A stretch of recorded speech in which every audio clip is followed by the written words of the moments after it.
The Predictive Forward Collision Warning system uses a sensor in the front of the vehicle to analyze the speed and distance to the vehicle directly ahead, as well as a vehicle traveling in front of that one.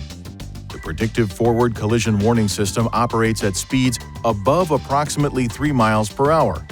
If a risk of a forward collision is detected, the system provides the first warning to the driver by flashing the vehicle ahead detection indicator with an audible warning.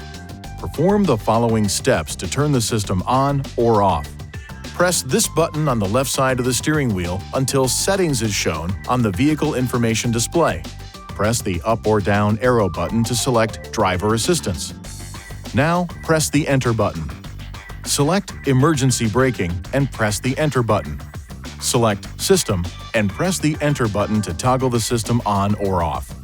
When the PFCW system is turned off, the FEB system warning light illuminates. The PFCW system is integrated into the forward emergency braking with pedestrian detection system.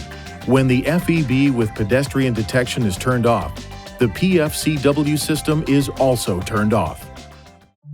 Please see your owner's manual for important safety information, system limitations, and additional operating and feature information.